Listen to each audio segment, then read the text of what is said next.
مزید اچھی ویڈیو دیکھنے کے لیے سبسکرائب کیجیے IDTV چینل کو، اور سب سے پہلے ویڈیو دیکھنے کے لیے بیل آئیکن پر کلک ضرور کیجیے۔ اعوذ باللہ من الشیطان الرجیم، بسم اللہ الرحمن الرحیم۔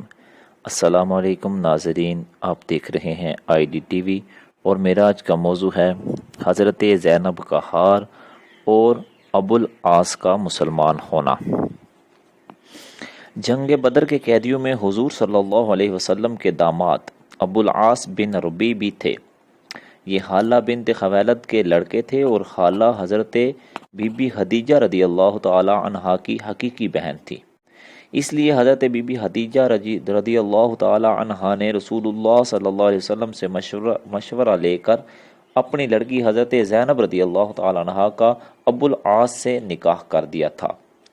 حضور صلی اللہ علیہ وسلم نے جب اپنی نبوت کا اعلان فرمایا تو آپ کی صاحبزادی حضرت زینب رضی اللہ تعالی عنہا نے تو اسلام قبول کر لیا، مگر ان کے شوہر ابو العاص مسلمان نہیں ہوئے، اور نہ حضرت زینب رضی اللہ تعالی عنہا کو اپنے سے جدا کیا۔ ابو العاص نے حضرت زینب رضی اللہ تعالی عنہا کے پاس قاصد بھیجا کہ فدیہ کی رقم بھیج دیں۔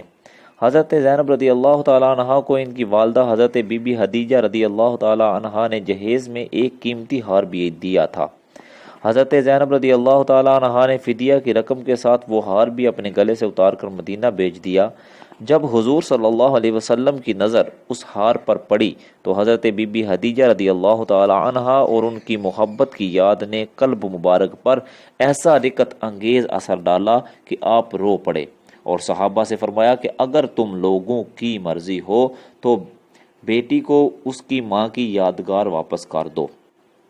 یہ سن کر تمام صحابہ کرام رضوان اللہ علیہم مجمعین نے سر تسلیم خم کر دیا اور یہ ہار حضرت بی بی زینب رضی اللہ تعالی عنہا کے پاس مکہ بھیج دیا۔ ابو العاص رہا ہو کر مدینہ سے مکہ آئے اور حضرت بی بی زینب رضی اللہ تعالی عنہا کو مدینہ بھیج دیا۔ ابو العاص بہت بڑے تاجر تھے، یہ مکہ سے اپنا سامان تجارت لے کر شام گئے اور وہاں سے خوب نفع کما کر مکہ آ رہے تھے کہ مسلمان مجاہدین نے ان کے قافلہ پر حملہ کر کے ان کا سارا مال و اسباب لوٹ لیا، اور یہ مال غنیمت تمام سپاہیوں پر تقسیم بھی ہو گیا۔ ابو العاص چھپ کر مدینہ پہنچے اور حضرت زینب رضی اللہ تعالی عنہا نے ان کو پناہ دے کر اپنے گھر میں اتارا۔ حضور صلی اللہ علیہ وسلم نے صحابہ کرام رضوان اللہ مجمعین سے فرمایا کہ اگر تم لوگوں کی خوشی ہو تو ابو العاص کا مال و سامان واپس کر دو۔